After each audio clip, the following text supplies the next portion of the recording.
Burkina Faso almost start so what refining their gold about 2022. So you see, it is possible unless you don't want to do it. Oba yano wama Burkina Faso was starting big companies, and you see, and we are see wow car kura papa ni team no old cargo na eno na chese why is the better say Charlie yeah man we are who chire. I am saying it because African leaders are living as what they are living like Persian kings. Genius African politicians, they are living like Persian kings. No wonder a dream gari will pray. Hello, keep watching Xposed GH, the best channel on all of YouTube. Yes.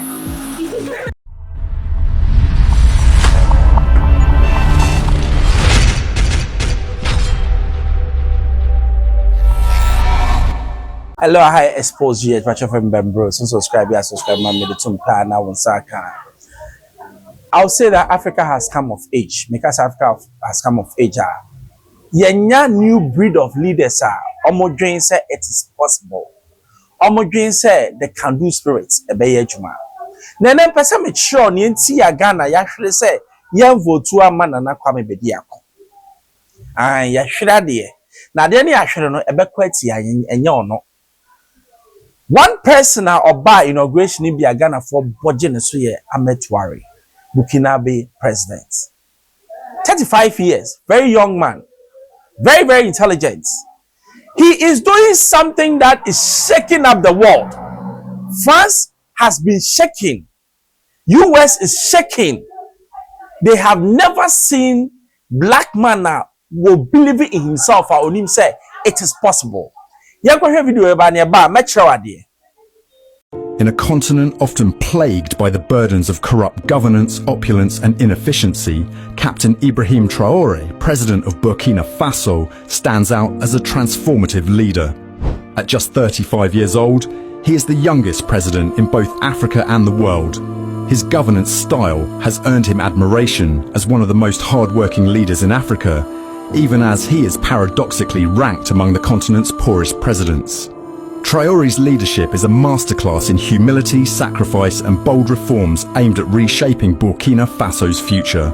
This comprehensive exploration delves deep into his lifestyle, reforms, governance philosophy, military background and his vision for Africa. While many African leaders are synonymous with extravagance and personal gain, Captain Ibrahim Traore has chosen a starkly different path. He embodies humility, living and leading with a sense of purpose that prioritizes the welfare of his people over personal comfort or luxury. Unlike his counterparts who own fleets of luxury cars, custom-made suits and private jets, Traore's official vehicle is a modest 2011 pickup truck. He consciously avoids indulgence, redirecting resources toward impactful national initiatives. For instance, rather than upgrading his vehicle or personal comforts, he allocated funds to procure mobile health vehicles, enabling doctors to reach remote villages and provide emergency care. This frugality is not a sign of necessity, but a reflection of his belief that leadership must be service-oriented. Traore's choices challenge the entrenched culture of extravagance in African governance, demonstrating that progress comes from prioritizing the people over personal luxuries. Traore went a step further in his selfless leadership by refusing to accept the standard presidential salary. Instead, he opted to be paid as a regular soldier, emphasizing his solidarity with the everyday citizens and his commitment to reducing the economic disparity between the government elite and the general population. In addition, he implemented a 30% reduction in the salaries of ministers, redirecting these funds to developmental initiatives.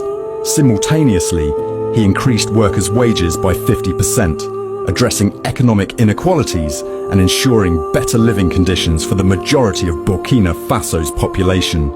Captain Traore's leadership is not only marked by humility, but also by transformative reforms that have set Burkina Faso on a path of self-reliance and economic development. Burkina Faso is one of the world's largest gold producers. Yet, for decades, it lacked a domestic refinery, exporting raw gold to Europe for processing and losing substantial economic value in the process. Recognizing this inefficiency, Traore commissioned the construction of a gold refinery.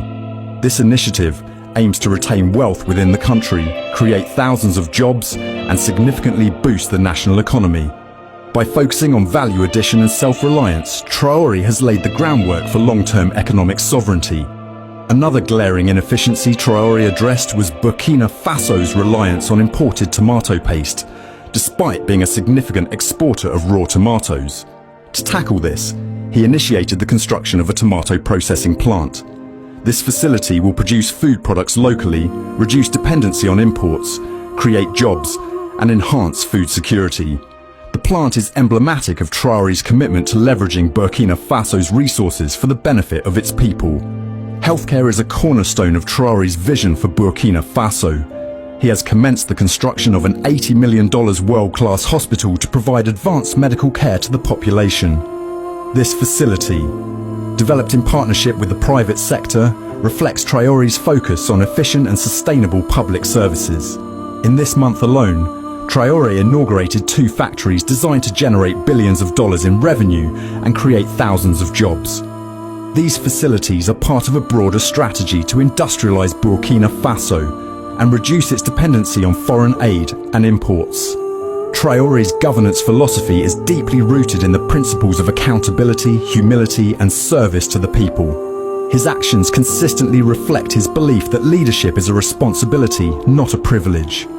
Traore has repeatedly emphasized that the government belongs to the people. He has openly supported citizens' right to protest, even against his own administration, highlighting his belief in accountability and the importance of public opinion. His willingness to engage with dissent and criticism is a sharp departure from the authoritarian tendencies often seen in African leadership. This openness fosters trust and strengthens the bond between the government and the people.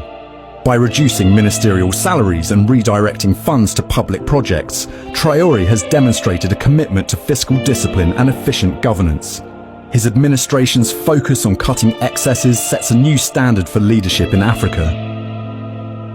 Traore's rise to power is deeply intertwined with his military career, marked by acts of courage and strategic leadership.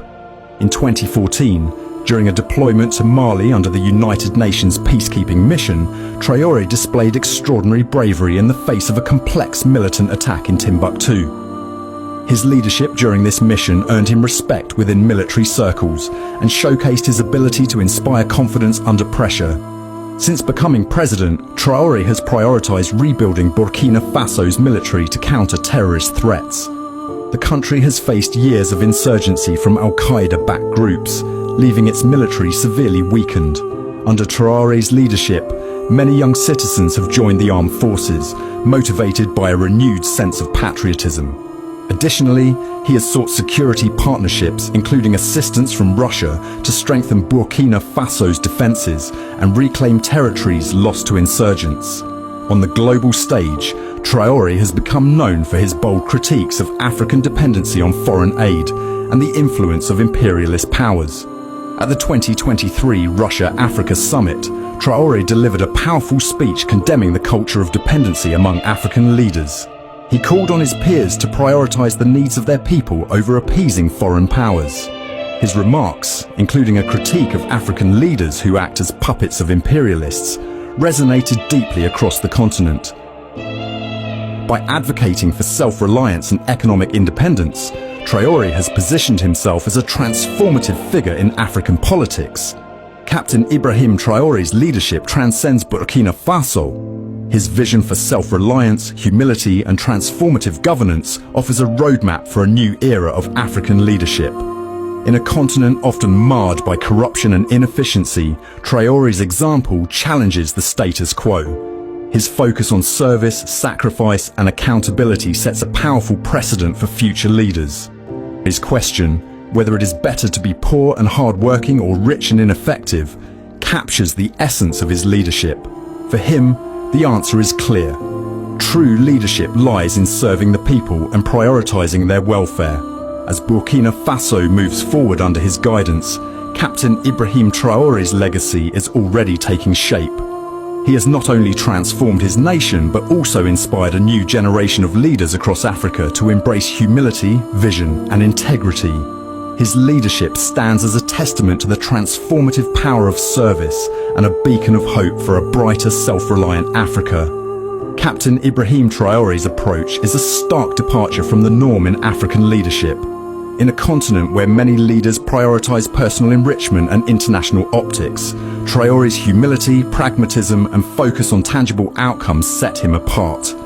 His actions demonstrate that true leadership is not about accumulating wealth or flaunting power, but about serving the people and prioritizing their needs. From declining his presidential salary and reducing ministerial pay to launching critical infrastructure projects and defending citizens' rights, Traore embodies a refreshing brand of leadership. His willingness to make personal sacrifices, coupled with his strategic vision for Burkina Faso, not only underscores his commitment to his people, but also challenges the entrenched status quo of governance in Africa. As Burkina Faso continues to navigate the challenges of insurgency and economic development, Traore's presidency serves as a powerful reminder that genuine leadership is measured by its impact on the people, not by the luxuries it affords. His example forces us to reconsider what it truly means to lead, and whether being poor in material wealth is in fact a richer legacy. Captain Ibrahim Traore represents a new wave of African leadership that prioritizes action and humility over wealth and spectacle.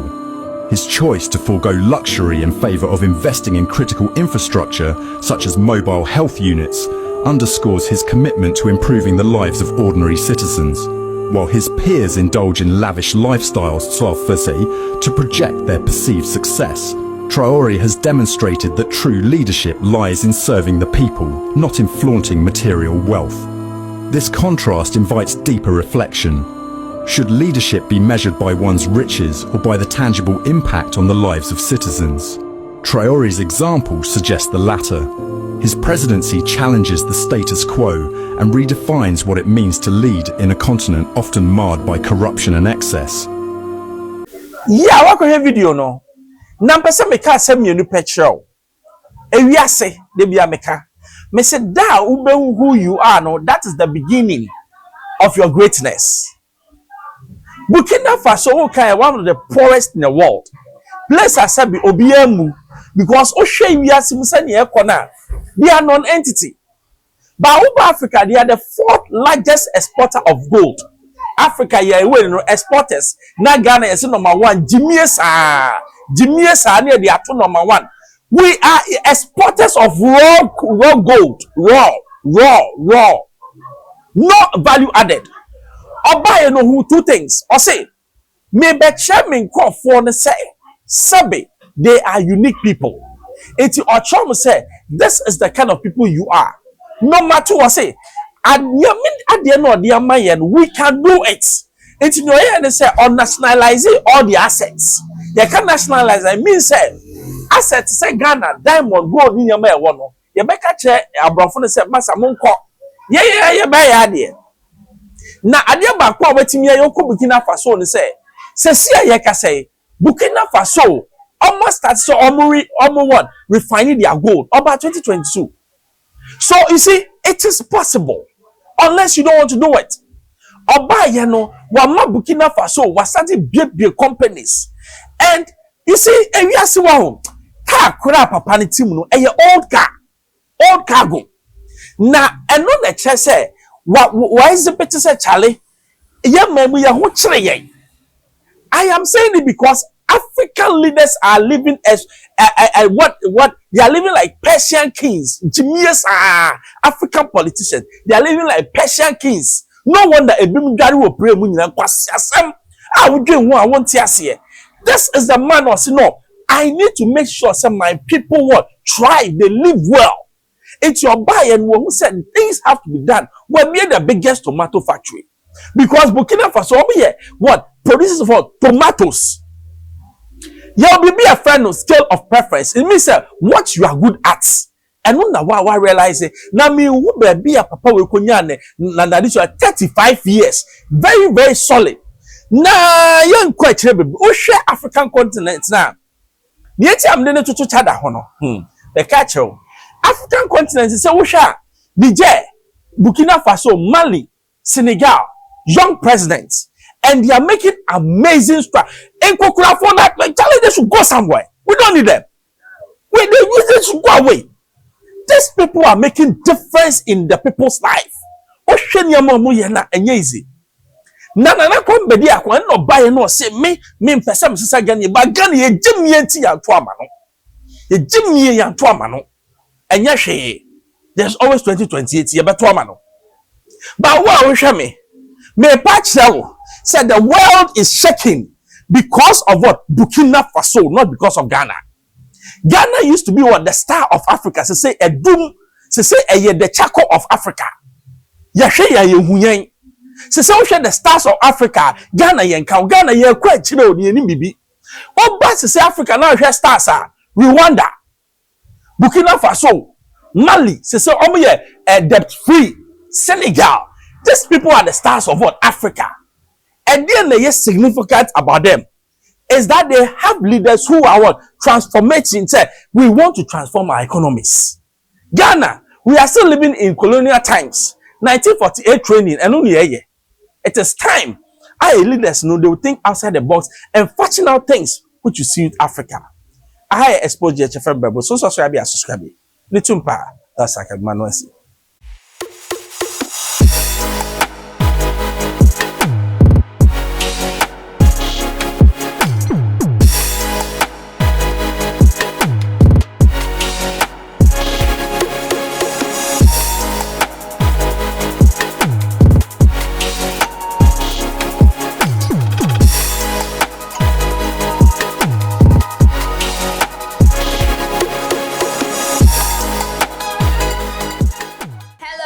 Keep watching Xposed GH, the best channel on all of YouTube. Yes.